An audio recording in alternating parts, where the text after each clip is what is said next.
Go back to another hour of the Paul Finebaum Show. Peter Burns in for Mr. Paul on vacation for the entire week.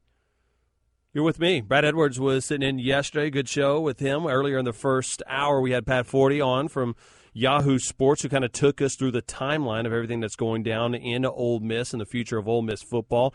David Cutcliffe talked about it. Said he talked to Matt Luke, the new interim head coach. Of course, now David is still the head coach at Duke.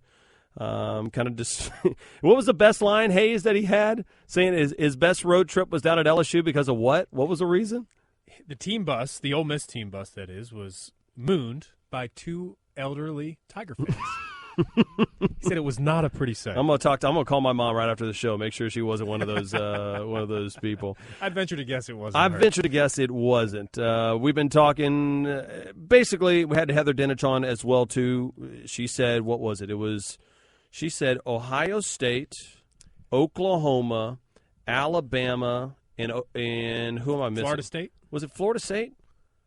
No, USC with Sam Darnold. USC. That was the four in the college football playoff. So she has the ACC left out, which would be incredible because that has been a situation that the SEC has been thinking about how it could happen potentially had the SEC West, who's been stronger, let's call it what it is, over the last couple of years than the East, that had an East team, whether it was Mizzou the last couple of years or had it been Florida or the 2 years prior, had it been Florida the last 2 years, that may have upset the apple cart enough. I don't think it would have done enough against Alabama last year. They still would have gotten in.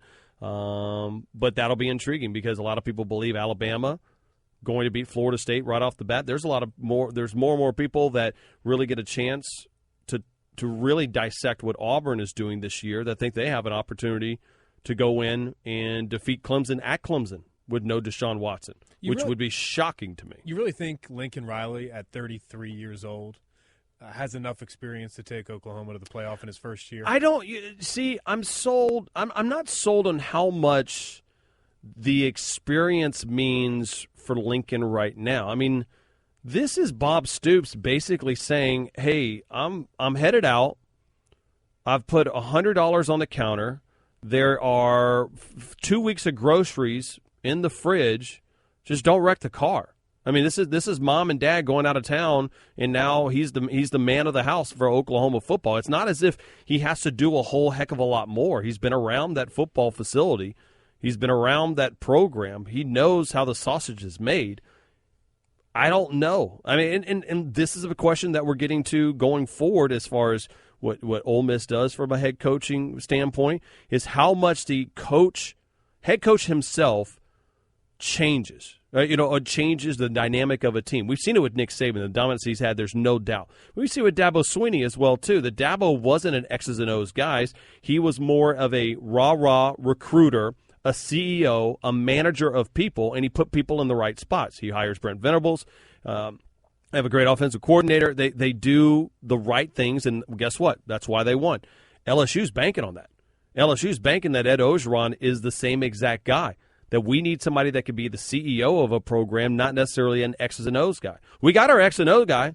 Dave Aranda's as good of a defensive coordinator as you can find in the nation. Matt Canada's going to reevaluate everything offensively and put LSU Tigers in space. They're pumped about that. So maybe that is the situation, that Lincoln can be right. All I know is you got to have a good quarterback, and they got one in Baker Mayfield. 855-242-PAUL is the number. First of all, I don't know if I love the city name more or the nickname itself, but we're going down to Breaux Bridge, Alabama for Fishbone. Fishbone, what's happening? How you doing? Can you hear me? Yes, sir. I can hear that Cajun accent from a mile away. What's happening, my friend? Peter, how you doing, man? Talk to me. Peter, you got to get off this Ole Miss. I'm gonna tell you something. Ole Miss gonna be fine. They got a good quarterback. He's gonna stay there, and they're gonna be fine. So, and I know it's a big story with Hugh Freeze, but Ole Miss is gonna be fine. You need to talk about some of these other teams like LSU. Well, how so? So you're saying no issues with Ole Miss. First of all, Fishbone, are you an Ole Miss fan? Who's your allegiance to? Oh no, I'm an LSU fan. Well, I figured with the accent, some boudin, some kush, come on Tigers, push. I figured that was the case. You got that right.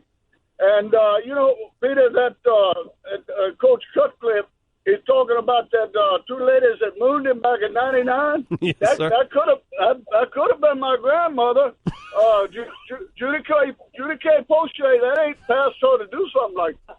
Hey, listen.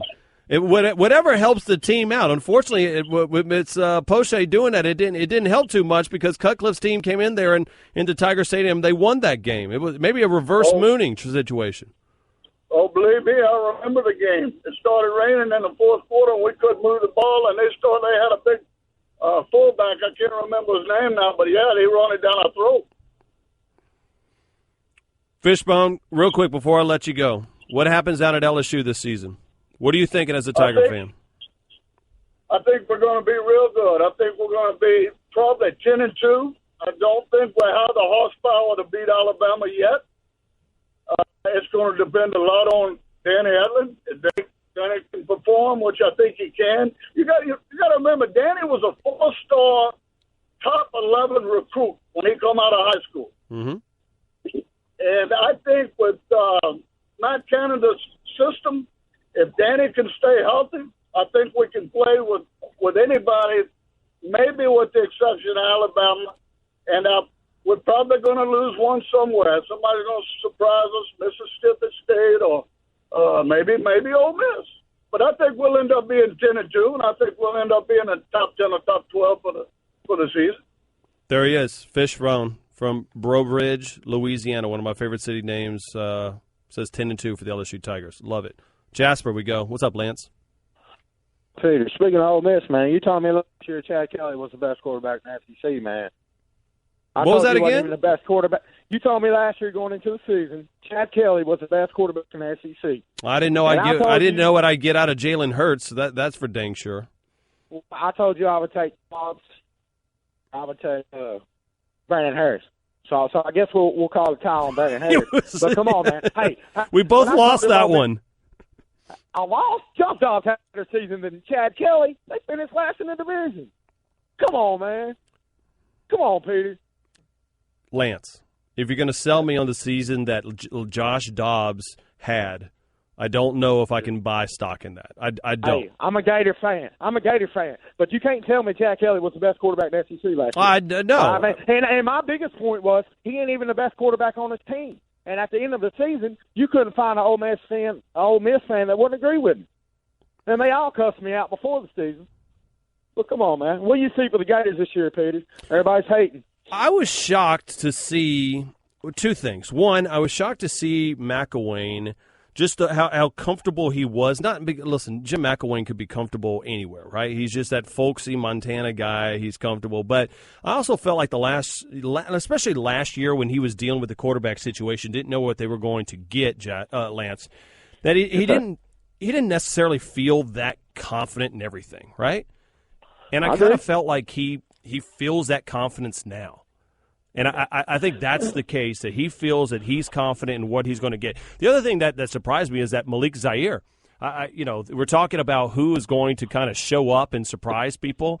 And, odds makers always put their different odds on stuff. That they didn't even have Malik Zaire as an overwhelming favorite to be the starting quarterback. Frankly, that's something. Because I don't agree. I think Felipe Franks is the star boy.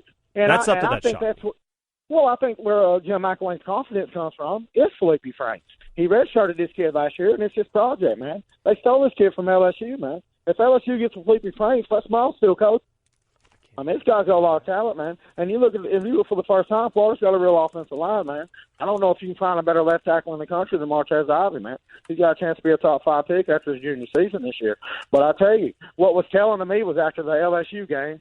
What's up, LSU? He told them, Can we go ahead and start spring ball? Because to me, that was a telling sign that he had an ace in the hole, and the ace in the hole is Felipe Franks, man. And the offense is going to click this year. And if he don't, you finally got a backup in Zaire, man. Florida had no quarterback play last year. None at all, man. And they still went to Atlanta. I would tell you what, I would talk to Pat Dooley not too long ago, one of my good friends. Oh, God. He don't know nothing. Listen, Pat Dooley has seen more Florida football than I have in my entire life, and if I just sat down for 3 weeks and watched it.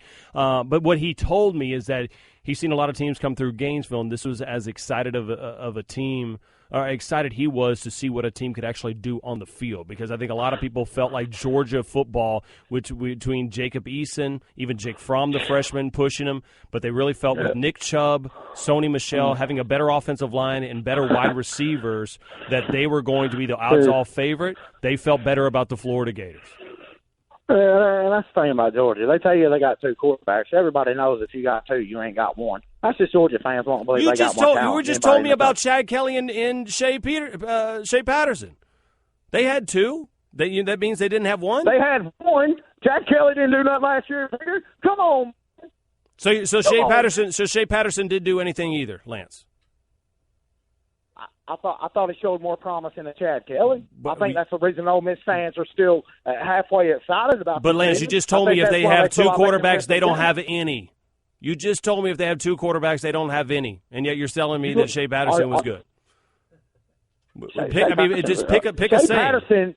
Shea Patterson is good, man. He is a star. You might not see it at that program because of what's going on, but there ain't no doubt in my mind Shea Patterson was on his way to being a star in this league, man. Are you kidding me? Shea Patterson? Better do your homework on these quarterbacks, Pete. Hey, I listen, the one thing we can't... You going to sell me on Jacob Eason, man? Oh, I'd take Shea Patterson over every single day over Jacob Eason right now. Well, don't put words in my mouth. And I would have coming out of high school, and everybody laughed at me. Lance, I love your phone calls. 855-242-PAUL. You, man. I'll talk to you soon. More of your phone calls coming up next. I'll argue with anybody. Hayes, I'm going to argue about something. I don't know what it is, but you and I are going to argue in the commercial break. 855-242-PAUL. It's Peter Burns in for Paul Finebaum. Championship Drive is now campus conversation. New episodes start August 8th, and daily episodes will return on August 28th. Subscribe now on Apple Podcasts and the ESPN app. That's why Kit Kats are the best snack bar of all time, John Hayes. Reese's Pieces, come on. Welcome back to the Paul Finebaum Show. Sorry, Mike, I didn't know the mics were on. We were arguing here in the middle of the commercial break. That's what I said. That's why I appreciate the phone calls. Lance and Jasper is going to come in here and talk about Ole Miss and quarterbacks. I'm fine with that. Let's have a little fun. 855-242-PAUL. Peter Burns in for Paul Finebaum. I'm just renting this place for the week. I don't care what happens. Let's go to Shelby. Larry, talk to me. Let's argue. What's up, brother? Come on, man. Come on, man. Come on. How many times? What's your problem? What's your problem, Larry? What's your problem, Larry? My problem is Ole Miss. Get over it, Jack. Okay, let's move on. The U.S. Open, Speed, and we're supposed to have a golf tournament September the 2nd. Me and Rich and Chicken Man John. Is that what it's set up? You guys having a golf outing here? What's going on, John? You want to play? Tell him, John. We're going down to Atlanta. Rich in Atlanta is going to host Kubiak and I, and we're going 2-on-2 match. It's Rich and Larry versus Mark and I. Really? Yep. Who gets strokes in this thing? How does this whole thing work? Best ball. Best ball we're going to play, and I'm guessing that Mark and I are going to have to give Larry and Rich probably 12 shots. Woo! Look at him, man. Chicken Man. Check it out. Check it out, Chicken Man. Look at him. You're going to be out there looking for chicken feet. We're going to be bombing you, man. Rich can drive it 250. Larry, I'll tell you one thing. You won't. I promise that you won't be bombing me, but I'm almost certain that you will be bombed. Yeah. Oh, yeah, Jack. I'm going to be knocking them Bud Lights by the 17th hole. Hey, we're going to see, man. Can you handle it? Can you handle it? Because I'm going to tell you, I'm fierce. I'm pumped up. I mean, the U.S. Open pumped me up. Did you see Speed? What a game. That was in England. That was in England, Larry. Yeah, I said the U.S. Open. Well, an American did indeed win the British Open, or like they call it, the Open Championship. British, but that's whatever. Cool. Yeah, I mean, listen. Basically, they both speak English, whatever. I know. Yeah, it's like Details. Bama. We're going to kick it. We're going to kick everybody's up on their shoulder, and they're going to look over and go, damn, that's my ass. Hey, Larry, you know who's joining the show next segment? Who? Jimbo Fisher. You ready for that? Jimbo. Little baby Jimbo. Yeah, I can't wait to hear him get up there. And that's the worst coach in history. That is the worst coach. The way he handled the worst coach in the history of collegiate football is Jimbo Fisher. That's right. That's what you're saying. There's nobody handled anything more pathetic than he did with Shrimp Man or whatever you call him. Crap. I mean, he let him make a fool out of him, son. It is amazing. It is amazing. I'll tell you this, Larry. It is intriguing how much head coaches will put up with talent. Because it had and not as just Jameis Winston. It goes. I mean, listen. I can name 45 different athletes that are that way.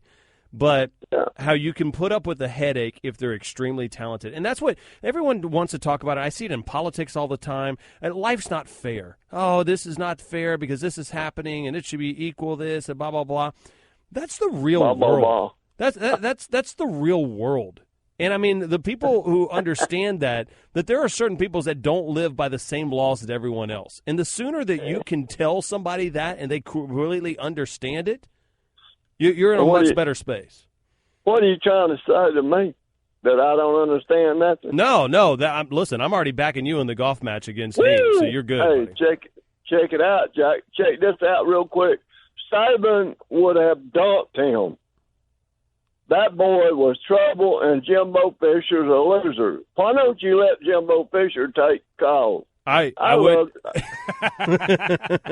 Now that might be the best segment. That would be very interesting to say the least. Real quick before I let you go, call your shot right now because it's going to be. We're going to write it down. What are you shooting against Hayes here in this tournament?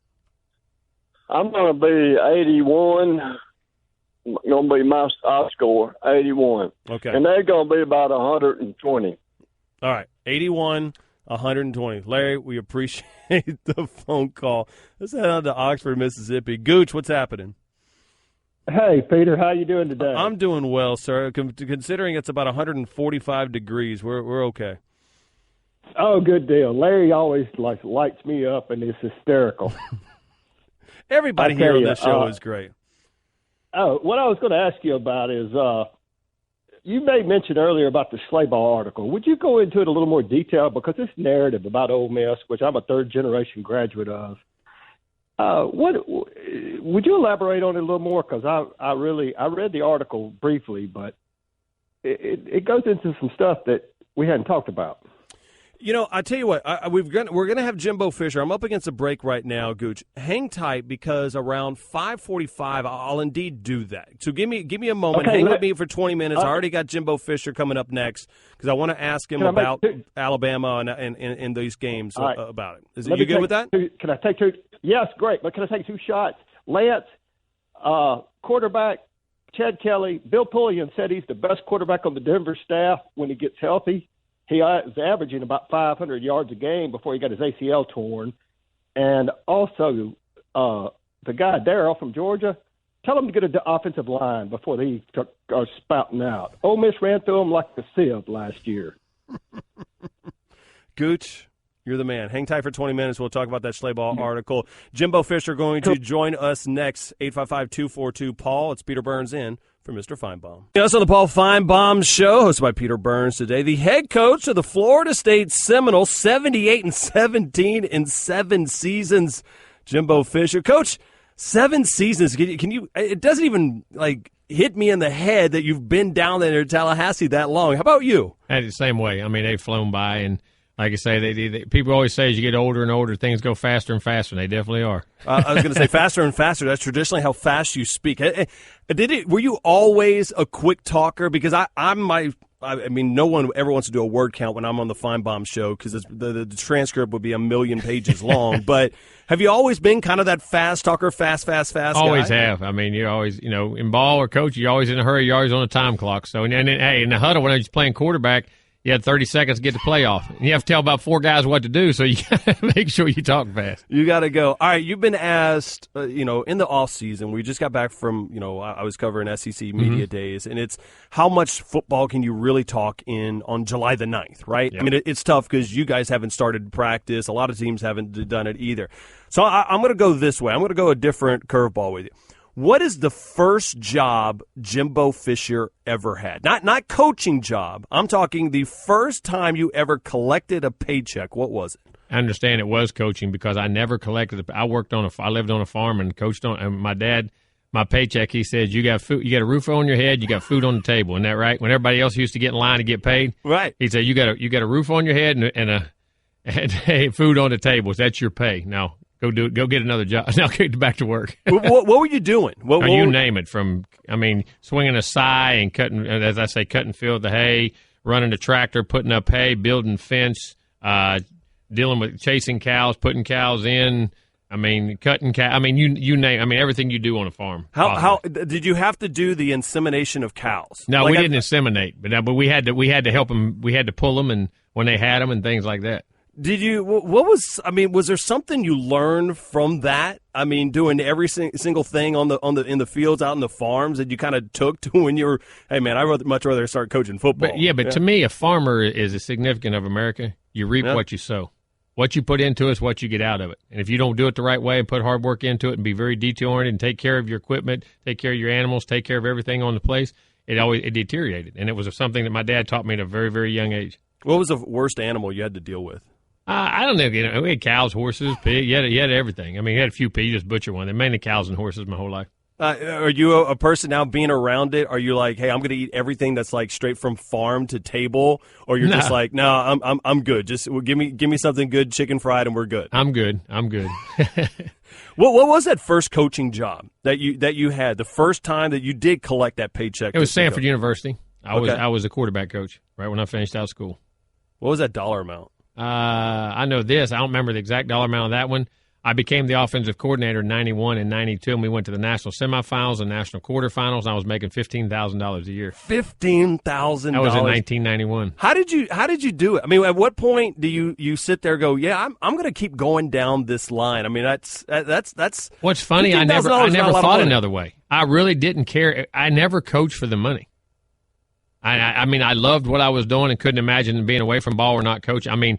It was something that I really loved to do it. I mean it that way. And, of course, you wanted money and you wanted to do it. But at the same time, that's all right. That's the paycheck. We got to win. Let's go. I went to work. I never got into it for the money. I did it because I loved being around ball and played it as long as I could and wanted to coach. What was the hardest? Was there a moment where you kind of looked and just says, I don't know if I could stick this out? Was there a tough time, or was it all just? It's always tough times, and you didn't make it. But I never ever didn't think I was going to coach.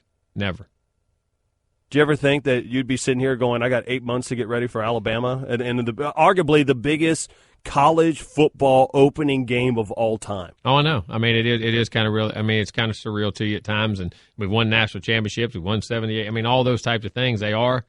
But, you lose yourself in the moment of what you do because it's what we've done our whole life, and it's just who you are now. Are coaches ever present? Because I think, you're always looking past the next thing, and I would think that a lot of coaches are already planning for the next game. How hard is it to kind of stay in the moment and just go, hey, I'm kind of here and I'm enjoying this? Well, I think you always are in the moment. I think I am always in. You're always looking forward, and you got to multitask. If coaching in this world is about multitasking right now and having plans and setups, but at the same time, if you ever are not where your feet are, that's when you're in trouble in coaching, because eventually you still have to make those daily decisions, and those decisions based on that particular second that will win or lose games or make your organization or your team great. All right, here on the Finebaum Show, I don't know if you know this, but there's a few Alabama listeners. They tend to be fans. What is the process of getting ready for the time? Do you already start kind of peeking at film now? How hard is it to not kind of look forward to already getting ready for that game? Oh, we are having the spring. We do all of our games, but the preseason. It's not just that game, but as soon as that last season's over, evaluating what we did well, what we did poorly, and then we break down our first four opponents already in the spring, going into spring practice, or problems that we have with other teams that we work on in spring. We do that back in February and January. And things that you need to work on, you need to have that this team's doing this. We need to get this introduced to our team in the spring. All those types of things. Those are a year-round thing. I know everybody thinks because you're playing Alabama the opening game, but we do those things every year, no matter what. What's your relationship like with Nick? You were with him down in Baton Rouge, and what was that like? Very good. I loved working for him. Very hard. If you did your job, you had no problems. He was very detail-oriented. He was very driven. he and I had probably similar. We were very similar in the way we went about things. I thought got along really well. Had a lot of respect for him. Learned from him.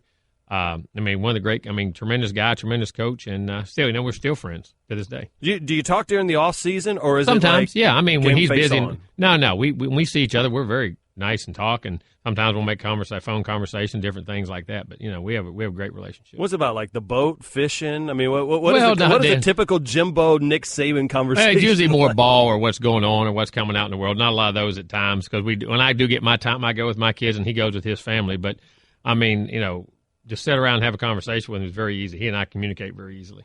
I guess I don't know if he's going to communicate with you, but DeAndre Francois, because he's probably going to need as many tips as possible with getting ready for that young man. What does DeAndre need to do to get ready for this Alabama defense this year? Well, I think he has to dot his I's and cross his T's because you're going to get attacked in different ways, and he's going to break down things that we did poorly last year and try to re-attack those and take away the strengths and the things that are very good. And he's going to have to be – DeAndre's way he's going to have to do is be complete from A to Z and understand the weaknesses of certain coverages, the weaknesses of certain fronts, how we're running the ball, and understand ball. But we teach that way. We teach a lot of concepts, and we put a lot on those guys. So he's just going to have to be prepared like he does for any other game. What weakness does Florida State have right now that you need to just kind of shore up a little bit in fall? I think everything, and I know that sounds like coach talk, because you're still developing the idea in this team. You just added 20 or 25 new freshmen to a team and a group of guys that probably had things down pretty good. So that's going to always disrupt what goes on, what happens, the depth, the practice things, and absorb them into the team and where they can help and make immediate impacts and do those things. But I think in all phases, we're far from a complete team, and that's why we got summer and camp to get ready. You get ready for it, and you're getting ready for FSU. I know a lot of LSU fans were kind of hoping that Jimbo Fisher would be a head coach down in Baton Rouge. It's something that was talked about. How close was that the situation to being a reality? They never really. Came in like everyone on the media and everything. That was never out there really. In a serious mode, from my understanding. What kind of job is that for down there at LSU? Oh, it's a great job. It's a great place. My two kids were born there. That's a phenomenal place. You have a state full of players. You have a history and tradition down there. You have people who are passionate about their program. They put their money in their program. They want to win. They want to be good. It's a tremendous place and a great place to live and raise children. I love it. I got a chance to host the Chick-fil-A Peach Bowl Challenge, and it's SEC coaches versus ACC coaches on the golf course, and these guys are always out there having fun, ribbing each other. How is that kind of transformed onto the football field, a much bigger stage, obviously, and you could argue a much more important stage? Where is ACC compared to SEC right now? Well, I don't say just SEC. I think anywhere in the country. I think the ACC is as fine a league as there is. The history in the last 4 to 5 years. You've won 2 national championships. You've played in 3 of the 4. You've had 2 Heisman winners. Think about this. You had Lamar Jackson, Deshaun Watson, 2 of the greatest quarterbacks in college football, and weren't even the highest quarterback drafted in your conference, Mitch Trubisky. Head-to-head matchups with the other leagues, all the leagues. And, the coaching, the fluctuation of coaches into our league, big-time quality coaches. You have 6 of the top 20 of all time in winning percentage and all the things that go on. You're 8-3 and playoff games and New Year's Six games in the last 4 to 5 years. 5 years, you're 8-3 in those games. So I think, listen, I'm not downing any league. I just think the ACC is as good as any league out there right now. All right, I said the last one, the most hard-hitting question. I hope you're ready for this one. If you could do a cameo in any one television show of all time, Jimbo, I'm talking of all time. I don't care when it was. We can put Jimbo Fisher in the middle of this television show. Jimbo Fisher is making a cameo in what? Wow, that's a great question. I like a sitcom type situation. I can put you in Seinfeld, I Love Lucy, Game of Thrones. Coach, you are the man. You get to call it right here, right now. Probably Cheers. Yes. Probably Cheers. Be sitting next to Norm? Or would you be behind the bar with would you be talking to Cliff? I don't know where I would be all over the place. But Cheers was just phenomenal. I love Cheers. I thought it was a phenomenal show. Well, cheers to you. Best of luck this season, Coach. I hope it's a very competitive game between you and Alabama and Florida State. And I appreciate the time today, all right? Thank you. There he is, head coach, Florida State Seminoles, and man that one day would make a cameo in Cheers if it ever comes back, Coach Jimbo Fisher. We want to remind you that the Championship Drive podcast is now Campus Conversation. You'll get the same great college football analysis and discussion that you come to love with Championship Drive, with a few new and exciting elements mixed in. If you are already subscribed to Championship Drive, don't worry. You'll automatically be subscribed to Campus Conversation. If you weren't, you can do so now on Apple Podcasts or in the Listen tab of the ESPN app. Welcome back to the Paul Finebaum Show. Peter Burns sitting in for Mr. Finebaum. Interesting that Jimbo Fisher said he would have been in Cheers. Him and David Cutcliffe said if they can make a cameo in one show, it would be Cheers. Which show would Finebaum have been in? If Paul Finebaum could have had a cameo, I just watched Game of Thrones. By the way, welcome back to the Paul Finebaum Show. It's Peter Burns sitting in for him. John Hayes here, as always, holding down the fort. Mark Kubiak somewhere growing a beard. I don't know where he's at. But, I was watching Game of Thrones 2 weeks ago, and Ed Sheeran, is that how you say his name? Yes. Yes. The singer made, a weird cameo. And so we asked these coaches that we had on, David Cutcliffe and Jimbo, what show would they have appeared on, and shockingly both said Cheers. You like Cheers, right? I've never seen Cheers. You've never Cheers. You're not with Ted Danson. So you had no idea what Jimbo and David were talking about. You've never seen. How old are you? 29 this week. 29, and you've never seen an episode of Cheers. I wonder if Cheers still holds up. I can watch Friends or I can watch a Seinfeld, and it still kind of holds up decent to a certain extent. So I was almost telling you that you probably need to go to Netflix or something to go watch Cheers. I think they had a laugh track. That's the only thing I didn't like about it. But Cheers, you need to go ahead and get one. All right, so be thinking about that. As I take these phone calls, and also hit me up on Twitter, at Peter Burns ESPN, or you can hit up the show at Finebaum. If Finebaum was going to be a cameo in any one television show, what would it be? All right, we'll go back to the phone lines while you're thinking of that. We'll go to Nashville, Tennessee, one of my favorite cities in the not only U.S., the world. We're joined with Coach. Coach, what's happening? Hey, Peter, how you doing, man? Man, I am doing awfully well, my friend. How you doing? I'm doing great today. I've been standing here, man. I'm so sick of Hugh Freeze in Mississippi. That's all I've been talking about. But I want to change it up a little, talk about my LSU Tigers. All right, you said I can see it. Go ahead. I want to ask you a question, Peter. Now, I try not to be a fanatic. I am a diehard fan, but I try not to be a fanatic. But I can't see how I cannot get excited about the way we played last year. Auburn with losing to Auburn with seconds supposed to be left on the clock. Then Florida with the goal line stand. Now we're adding Canada, who's going to add an extra 30 to 40 points potentially to every game with a second-year defense that held everybody to 10 points or less. Even Alabama. I don't see how I shouldn't be excited. Let's go, Coach. Talk to me. Speak it to the choir, my friend. LSU football. You're saying they're going to be dominant this year. Is that what you're saying? You're saying a 1-second loss to Auburn. They're going to be dominant. I think they're going to be dominant. I'm not afraid of Alabama. I think we got something for them this year. Preach it to the choir. Why is this year going to be different against Alabama, Coach? Because we finally got we get away from that philosophy of 6 miles in the cloud of dust or whatever. That just predictable high formation. I think Canada is going to have it. So Alabama strong defensive line cannot dominate. They won't know where they won't be able to set up like they're supposed to. Talk to me about Darius Geis. What do you think of Darius Geis, Coach? I love Darius Geis, but see, we got a guy on team called Edward Hurley. He is next Darius Geis, and you will actually see Doucette show something this year. Our running game is going to really blow people's mind this year. They're thinking about Darius Geis, but we got a stable of running backs in there right now. Give me the record.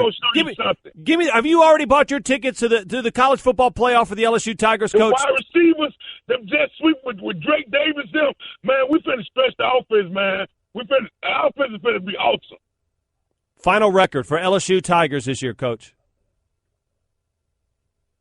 Final record. What are you thinking? Something this year. Our running game is going to really blow people's mind this year. They're thinking about Darius Geis, but we got a stable of running backs in there right now. Give me the record. Have you already bought your tickets? All right, Coach. Obviously fired up for those LSU Tigers. I'm getting because this is the time of year, right? It's the time of year where everyone's excited about their team. You're 0-0. Everybody has a possibility of going to a bowl, except for Ole Miss right now. Why are you fired up? Ross in Alabama. Welcome to the Paul Finebaum Show. Peter Burns.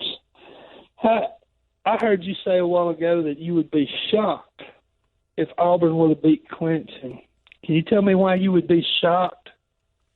I wouldn't be shocked. I think you may have misheard me. I would not be shocked if Auburn was able to beat Clemson. I don't think Clemson is nearly as good as they've been in years past. I mean, you can't lose Deshaun Watson. You can't lose Wayne Gallman, the big wide receiver, Mike Williams, Carlos Watkins on the defensive line. There's no way that anyone can sell me. Dabo Swinney is a hell of a salesperson, almost as big of a salesperson as Coach was in Nashville for the LSU Tigers. And if you can tell me that if I'm buying stock in something right now, I'm buying stock in Jared Stidham before I'm buying stock in what Clemson's going to bring to the field. Right now, Las Vegas has them as a 9-point favorite. I can't see 9 points a difference between those two teams. Wow, no. And I'll tell you this, too, in my opinion, Jared Stidham, he's going to be a major factor, but he's not the biggest reason why Auburn's going to be successful this year. I think the hiring of a new offensive coordinator, which is what we've been needing, is going to do. It's going to be great because Auburn's probably got the best team that they've had since '04 as far as defense and offense.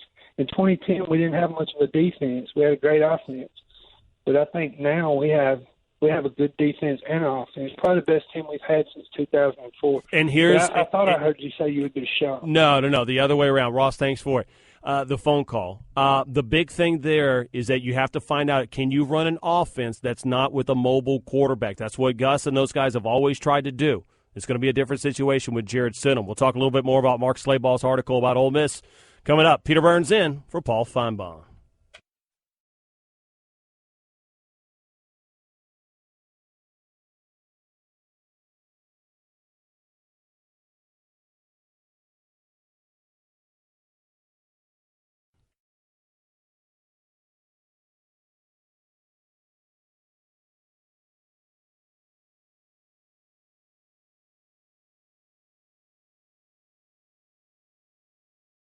Okay, keep your eyes closed. Okay. I want to show you my first ever painting. All right. Okay.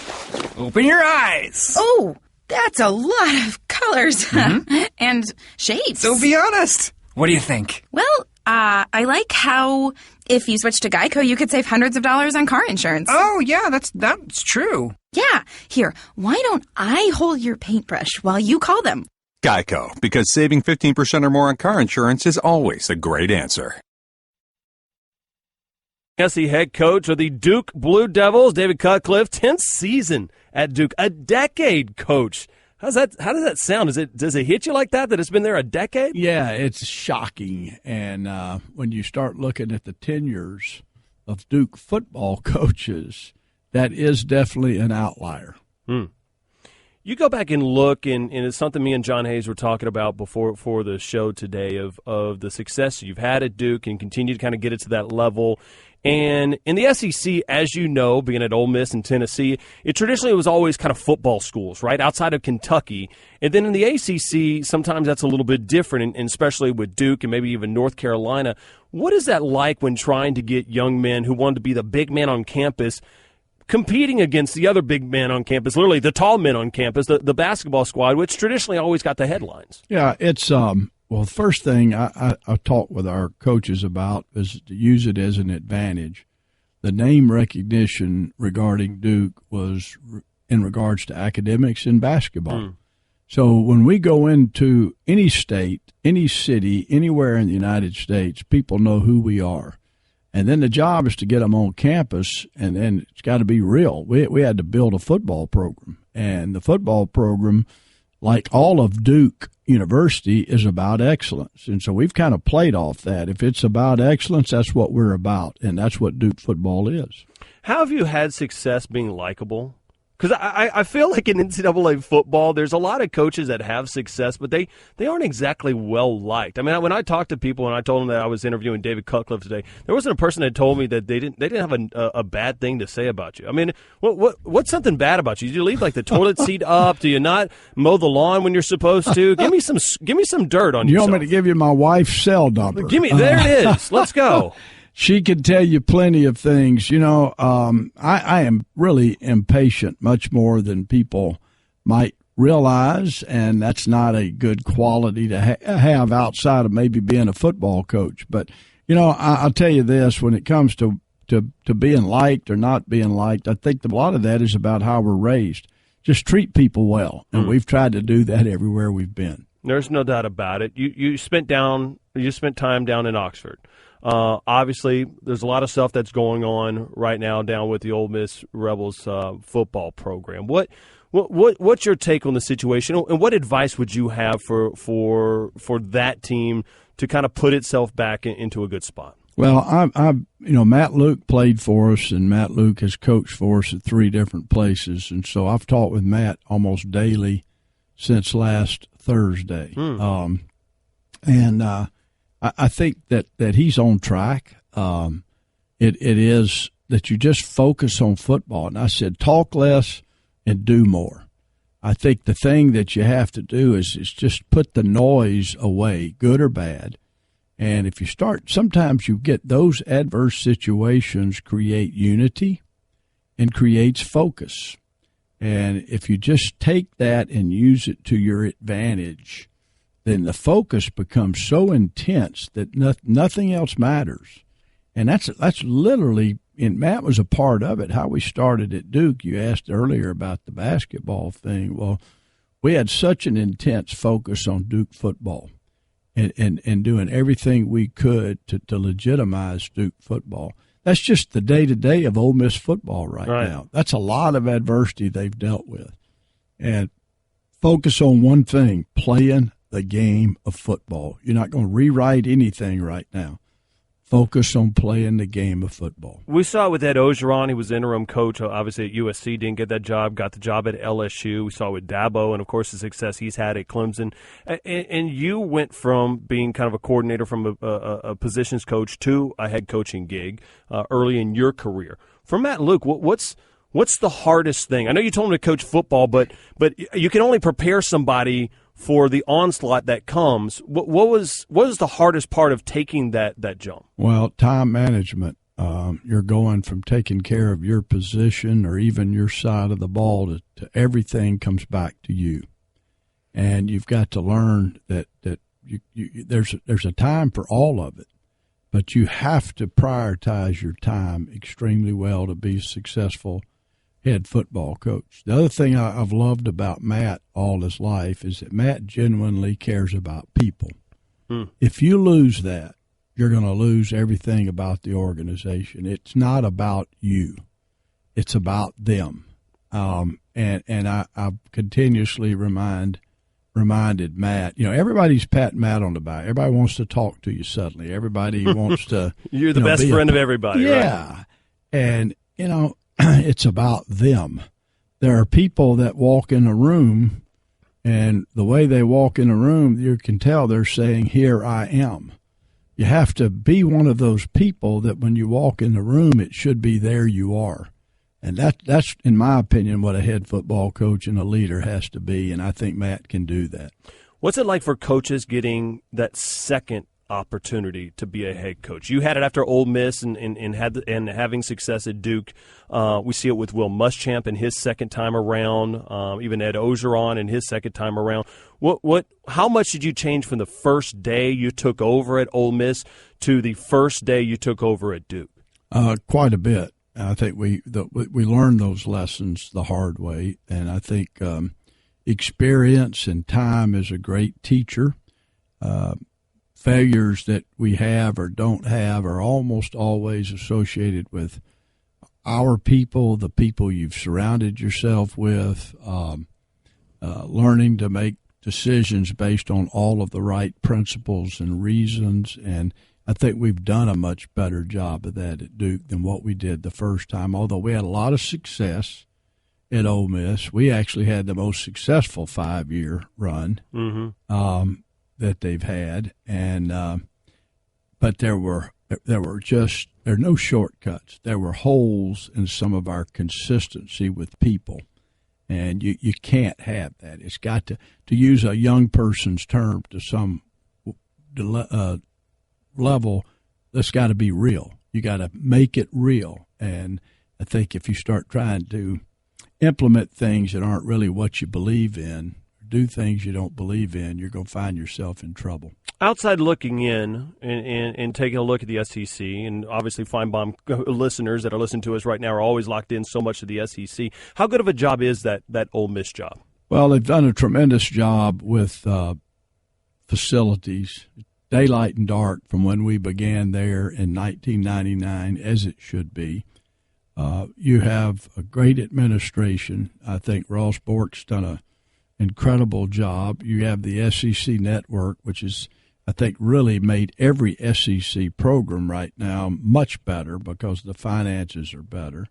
If you can attract good people to your staff, which I think you can there, you got a state that's got a lot of athletes in it. You got a geographic proximity that lets you get to Georgia, Texas, Louisiana, Alabama. You got as good a chance there to be successful as you would anywhere in the Western Division. How real's that love or hate in between Ole Miss and Mississippi State? Always asking guys that were in the middle of it. I've been down to both, and I love seeing it between them two because this lights another couple of fires. How real is that relationship? It's real amongst the fans. I don't know if I always felt that as a coach to coach. I have had some friends that have coached there, but I'm going to tell you now, it's cutthroat amongst the fans. They will do anything and everything they can to see the other one fail before they'll worry about their own success. That's when you have a dangerous rivalry. Do you feel that's the same way in the ACC? I mean, I feel it when I get phone callers that call into Finebaum. There's definitely a different level in their voice. Do you feel that, or is it more of a gentlemanly agreement in the ACC, or what's the difference? Oh, I think it's a little different. I know, like with us in North Carolina, there are fans that don't like each other, but the failure of the other one is not more important than your own success. You know, that's where you really draw a line. Right. And I tell people all the time, when you pull into an SEC stadium, you're going to see everything from a lot of birds flying to some absolute rising moons as you enter into a stadium. I haven't seen that yet in the ACC. Well, is there one road trip you go back and look at it in your career at Tennessee and Ole Miss that you could go back and you tell stories on that hey, it was one time we went to this it just shocked me, not in a horrible way, but just kind of was eye opening. Well, LSU, the first time I went in with an Ole Miss team, I don't think I understood that rivalry. I don't think many people do.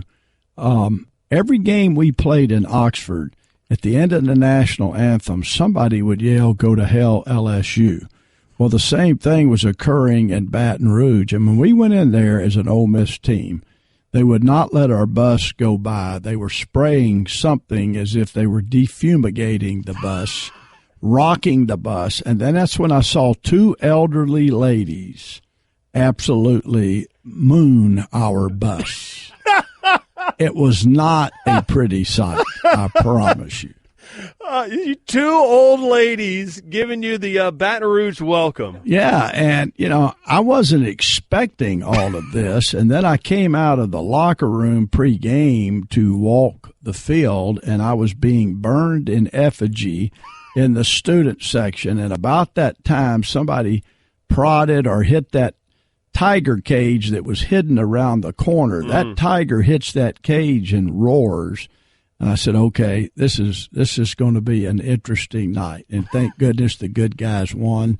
We went in there in 1999 and beat LSU and ran for well over 300 yards. So that was a good night for the Rebels. Did you see the two old ladies on the way out? I did not. I looked for them. I did because they were tailgating, And I didn't see many people around with their purple and gold on after that one. Last question for you. I've been asking this one. It's kind of a fun one for everybody. If I could put David Cutcliffe in a cameo of any one television show, whether I don't care if it's Sopranos, if it's Seinfeld, whatever. If David Cutcliffe could be in a cameo of one episode of one television show, which one you taking? I got it, and I know what I would do. I would be in Cheers, and those of you that know Cheers, you got Norm and Cliff sitting there next to each other. I'm going to come take a seat on the bench or on the stool next to Cliff. I'm going to listen to him a minute, look at him and say, you don't know what the hell you're talking about.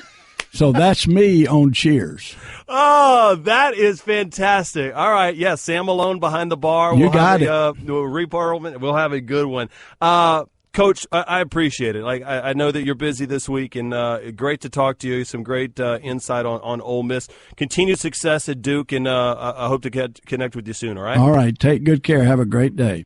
There he is, in between Cliff and Norm on Cheers. Maybe they'll go on Jeopardy, like the old Who are people that have never been in my living room, Alex? Technically, that's not correct. 855-242-PAUL. Your phone calls coming up next. We got a wide open segment. Peter Burns in for Paul Finebaum. It's actually Paul Finebaum on the keyboard, the synthesizer on this.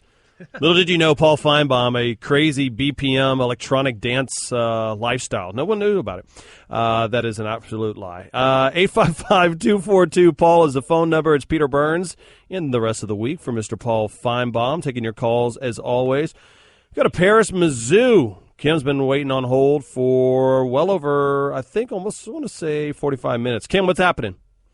Hey, Peter, how's it going? I'm doing well. How's your summer treating you? Well, pretty good, not too bad. Hey, listen, I wanted your and John's opinion. I've been hearing a lot of people thinking that Ole Miss just needs to clean house.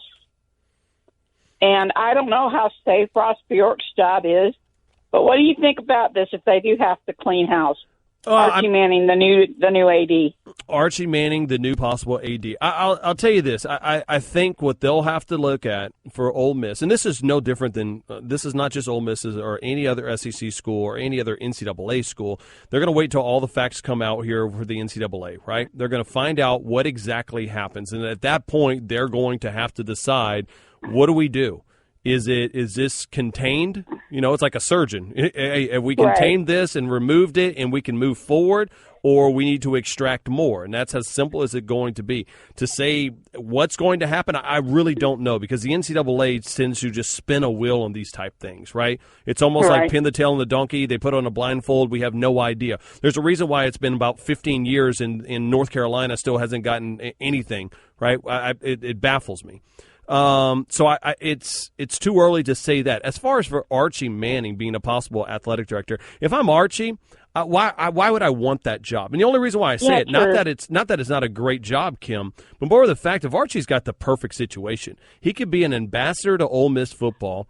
He can, make a phone call to anybody who wants.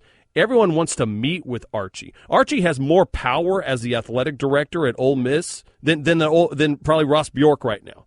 Just because his career, his history, his legacy holds so much weight that I don't think he would want to be bogged down in, hey, we got a rules change coming in for women's softball. We need to decide about it. I just don't see that happening. But I think Archie Manning is somebody that will always have the ears of people that matter at Ole Miss. So I think that's where I stand on it.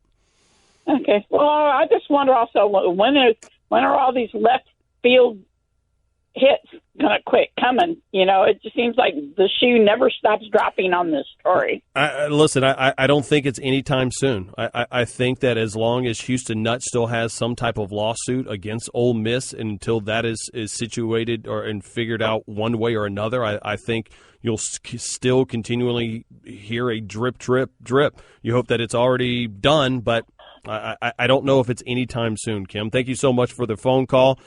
Got to go to this guy. Always love talking to him. Daryl in Columbus. What's happening, my man? Well, first of all, I would say, you know what? Finding a good head coach is going to be hard, because the allegations are supposedly serious, right? So they're going to get slammed with probation pretty hard, I think. That's coming. But let me give you my theory on Hugh Freeze, okay? I think there's a good chance that he called to the escort. Calling the escort services could have been not for personal reasons. Could have been for recruits. I mean, trying to use that strategy as far as trying to influence a kid, a big-time kid, to come to school. I think that's a possibility. I think the media has jumped on it, and we just canned the words, but it's still bad. And I also, let me ask you this. I find it hard to believe that attorney just stumbled across this number, okay, and dialed it up. I'm thinking more like somebody that Hugh Freeze probably had a rat in the grass that saw an opportunity to make some money, especially with a lawsuit coming coming down the line and rat him out, to find out it is true, and boom, he's going to get paid.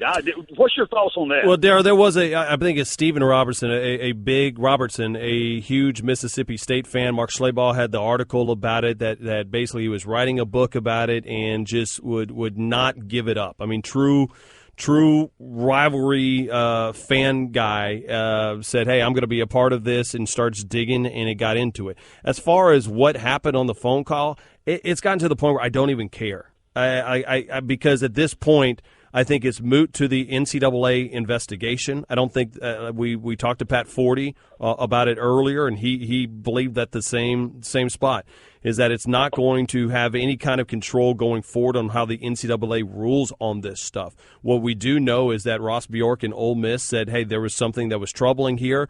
We nipped it in the bud. There was no buyout, and that's the end of it. I mean, as far as Hugh Freeze's life, I don't know. The band has always been nice to me, but I'm not here to say what has happened or what has not. All I know is that he's no longer the head coach at Ole Miss, and so I think the final nail in the coffin was when he lied about it, because maybe it's a spur of the moment. He didn't have time to think it out, but he had to know that there was more numbers there, and that right there was they usually don't ask questions they don't already have the answer to. But I'm gonna tell you, the two coaches I would go after, which he won't get neither one of them. I would go after Lane Kiffin, okay, or I would go after David Cutcliffe. I think David Cutcliffe he won't leave Duke, but I think he would be a great fit there. I think the probation is going to hurt him as far as finding a good coach right off the bat. As far as Hugh Freeze goes, I'd sign him tomorrow as an offensive coordinator. I mean, he'll get another opportunity down the road. He's going to work his way back up. I believe he'll find another position as an offensive coordinator. The man was very good with X's and O's. He just wasn't very good with triple X's and O's. See you, Peter.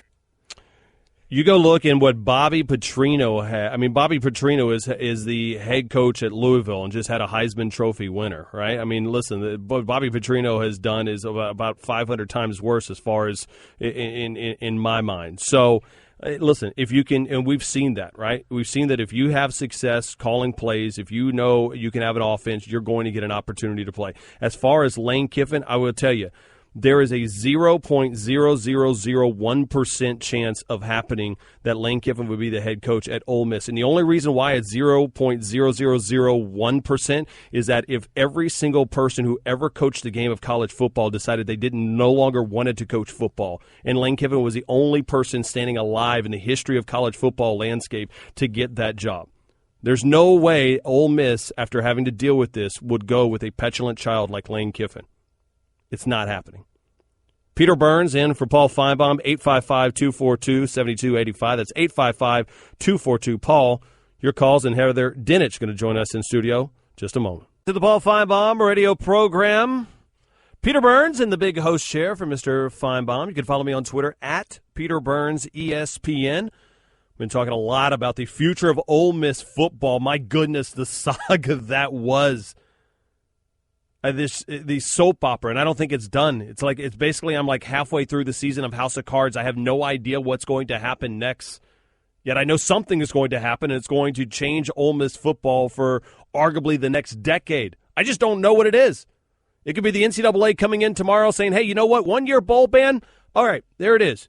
11 scholarships, we're increasing it to 15 scholarships over 6 years. Okay, you're done. Everybody would be happy. It could be a 2-year bowl ban. They come in, everybody transfers out, Shea Patterson goes somewhere else, and it is decimating to Ole Miss. We don't know. That's why I still contend to this point right here, right now, that sports is the ultimate soap opera. It is. There's always something going on. Helping me cover it, one of the best in the biz. You can follow her on Twitter at CFB Heather. Heather Dinich joining Peter Burns here on the Paul Finebaum Show. Heather, what? I kind of feel like it's gotten to this point because you cover college football so much and you're one of the best in the biz that everyone has those moments where they find out big news, big breaking news. Where were you when you found out about the Hugh Freeze resignation? I was trying to order some dinner here in lovely Connecticut, and it got interrupted for a good amount of time. I was like, wait a minute, I need the wings. Hold on a minute. But yeah, I was out to dinner up here at ESPN, and found out the big news, I couldn't believe it. Could not believe it. It was one of those situations where, like I said earlier on the show, I was on a vacation. I get off the plane. My text messages, I get about 75 of them, thinking, my goodness, what is going on? Sure enough, I go to Twitter. I look at everybody's feed. And I'm thinking, my goodness, that happened. You've been up in Bristol. You were just over at Big 12 Media Days. You were there. Kind of ACC coaches have been in the house. We talked to David Cutcliffe about it earlier.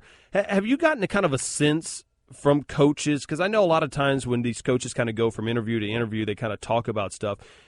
Anybody said anything about what's transpiring down there at Oxford?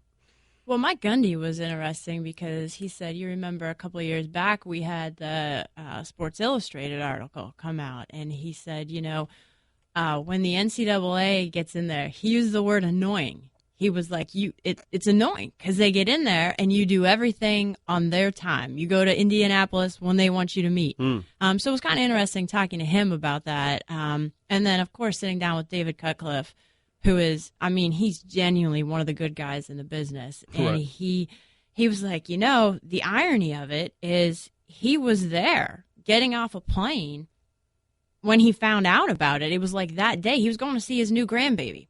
His son is the high school coach there in Oxford, and he's a math teacher there at the high school. And so he's just minding his own business, going to see his grandbaby and his son, and hears about this. And, of course, everybody sees him there, and, the rumors start immediately. But he told me today that, well, first of all, and most obviously, he's happy at Duke and he's not going anywhere. I heard that last caller. Sure. Hey, Nick Saban is happy at Miami. He's not going to Alabama either. So, yes, I know. But he said that his take on it was, first of all, he doesn't know anything that happened. He knows Hugh Freeze. His daughters go to school, the high school, where Cutcliffe's son is a math teacher. And his take on it was, look, there are people involved in this, and often that gets lost in the news of it. And he said he got sick when he heard about it, just sick to his stomach because of the people who are involved and in the community there in Oxford. But he also said that he obviously endorses Matt Luke, and he's worked with him on many levels, and he talks to him just about every day. And he said, I think they hired the right guy. And he made a point of saying, notice I didn't use the word interim. They hired the right guy.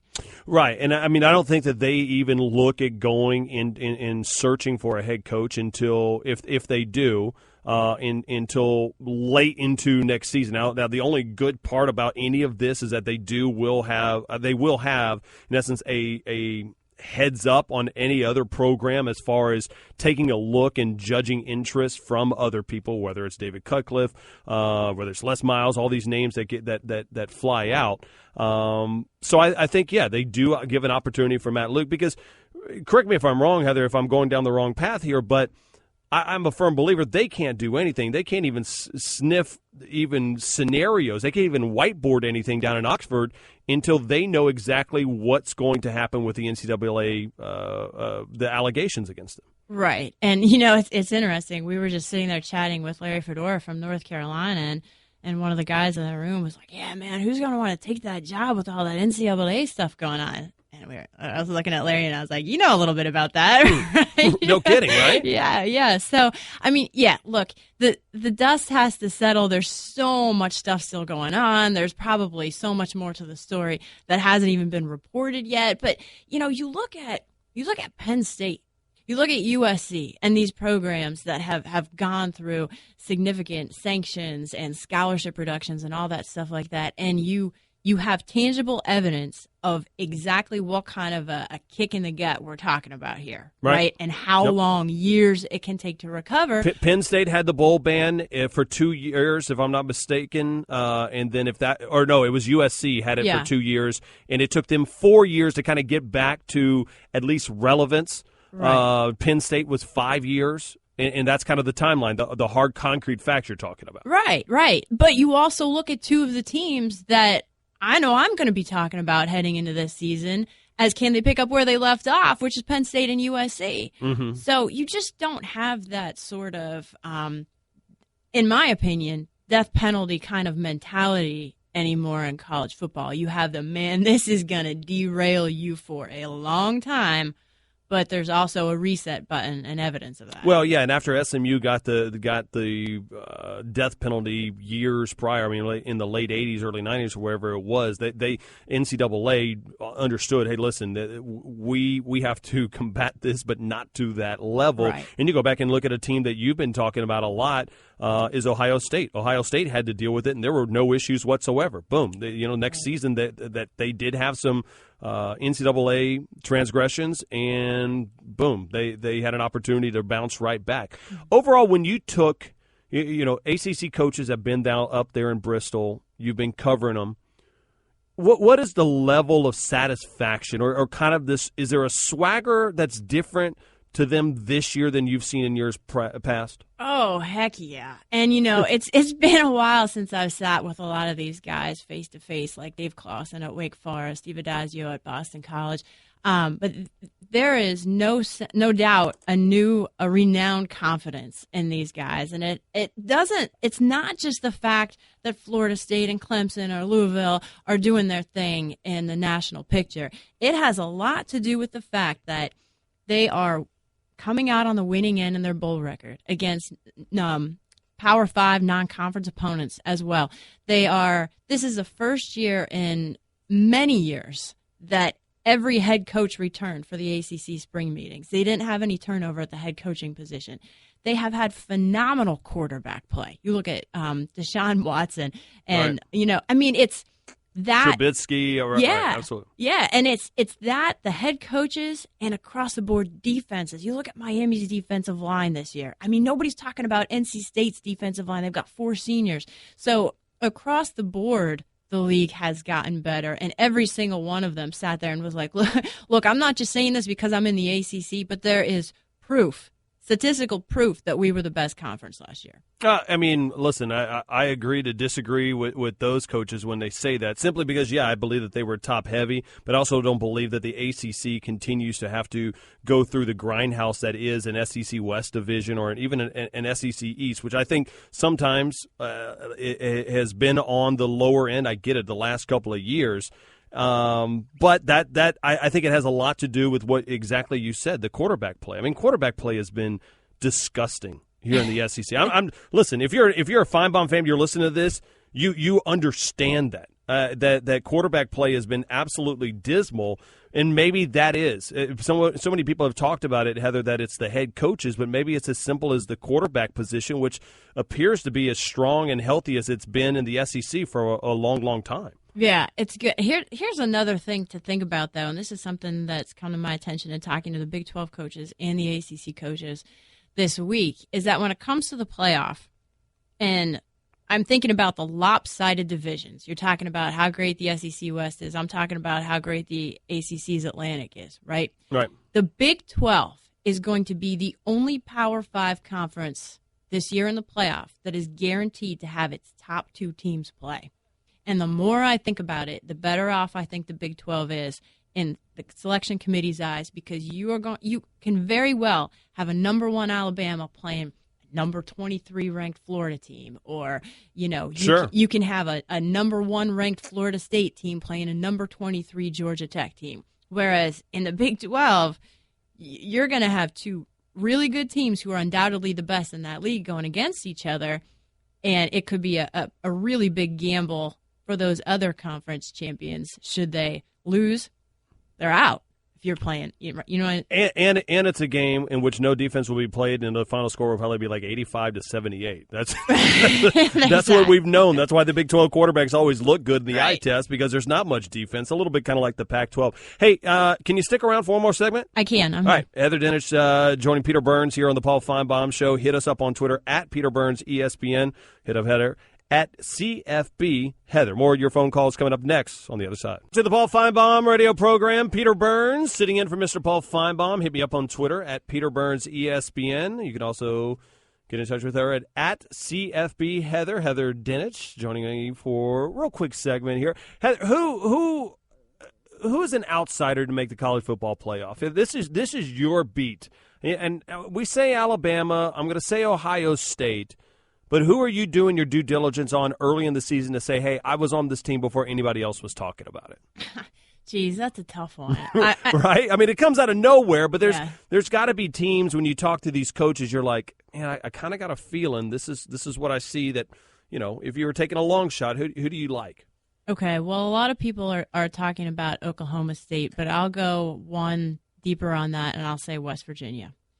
Okay. Yeah, Dan Holgerson is very encouraged by what he's seen from his team, and I thought that they played pretty well last year, and there was a certain point last season where they were playing defense. I mean, you got to go back and watch the film, but I swear they were playing some defense last year. Right. And I think he seemed very encouraged that they can build upon that, so I'm going to go with West Virginia. When you look at the SEC, I'll tell you this, they'll probably listen to us in the league office in Birmingham. Hello, boys. Hope you and ladies, I hope y'all are doing well. What is a nightmare scenario for the SEC as far as the college football playoff? Is it as simple as Alabama losing to a 2-loss Auburn? I mean, or a SEC East team that kind of has 3 losses somehow beating Alabama or an Auburn or LSU? Is there a situation that you see that SEC just would not get in?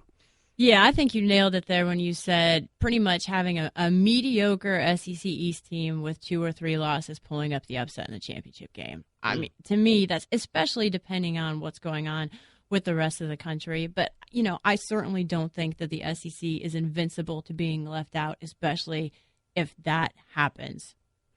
Call your shot right now. The 4 teams that you're covering in the college football playoff, and let's not say West Virginia because I put you on the spot as about being a long shot. Right. If you went to Vegas right now, who would the 4 teams be? Oh, boy. Okay, I would have Alabama, USC. Sam Darnold as quarterback. I can see that. Yep. Oklahoma and Ohio State. Wow. All right. I mean, listen, I can tell you television executives across the world would that have their hands involved in that would be happy. Hey, before I let you go, as you know, Finebaum's always famous for their callers. I had to give you this experience right here. We're going to get a caller in just for Heather Dinich. It's Millie in Missouri. Millie, thanks for joining the Paul Finebaum Show. How are you? It's so good to hear your voice, Peter. It's been quite a long time. Say hello to Heather, too. Oh, hi, Heather. I don't know exactly what you look like, but you sound like you're a very beautiful young woman. Well, I'm going to go ahead and pretend I am, so thank you, Millie. Yeah, anyway, the thing of it is that thank goodness you're in Bristol because it's better weather-wise. It's going to get to be nasty by Thursday there in Charlotte, so I hope everybody's hunkered down and everybody will be safe. Millie, Doppler 2000 is always the best weather service. Thank you, Millie. Love it. Okay, well, anyway, the thing of it is that, Peter, before I forget, I want to wish you and your wife success and everything and the baby and all, and can't wait to see what she looks like, and I pray for her all the time so that everything goes well. Thank you, Millie. Anyway, the thing of it is this Ole Miss thing. Why don't they just see what they can do to end it? I mean, this is getting to be ridiculous, don't you think? Millie, that is a quite possibly not $1 million question, but a multi-million-dollar question that's probably being asked right now down in Oxford. So, again, I think that the damage control is being had, and they're trying to figure out how does this end? Not only with Hugh Freeze's situation, but also with the Houston Nutt lawsuit, and more importantly, the NCAA sanctions. They just want to play football down there, but right now it's not very easy to do. Well, the boys down there, they're local people. They love the where they're at and everything. Don't you think that they can really make it work beautifully? Listen, Millie, I know they're going to try, but then again, listen, just I've tried to get out of speeding tickets when I went 85 and a 50, and I didn't get out of those either. So, and I tried beautifully to make it work. So, well, you can't do that around here either. Got it. And hey. You know something? Listen, can I mention something yet too? I know you guys you'll want to get some other people on, and when you cut me off, then I won't be hearing the rest of the show because I don't get you on radio or anything. Okay. But the thing of it is that we have a university here called S&T. Now, we may not do the very best in our football, but we've got a lot of really smart people who work in very other fields, and they're making inways in other fields. And we're making names for ourselves because of that. Millie, and here's the deal. I got to let you go, but I'm going to talk to you tomorrow. Will you call in tomorrow? You promise? Well, yeah. Yes, Millie is in tomorrow. Heather, thank you so much for the time. It's going to be a crazy season. You can follow her on Twitter at CFB Heather. And more of your phone calls coming up next, including we'll have Jimbo Fisher joining us in 30 minutes. It's Peter Burns in on the Paul Finebaum Show.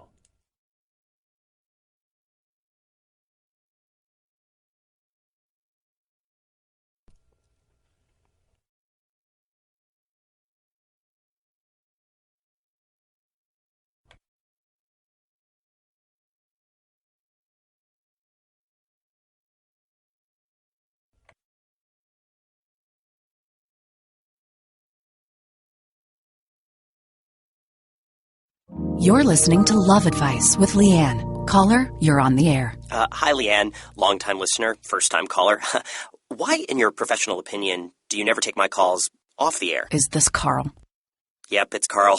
I mean, we had a few dates. Everything was great. I thought, Well, when you switch to Geico, you could save a lot of money on car insurance. Okay, awesome. You should call them. I will. Geico, because saving 15% or more on car insurance is always a great answer.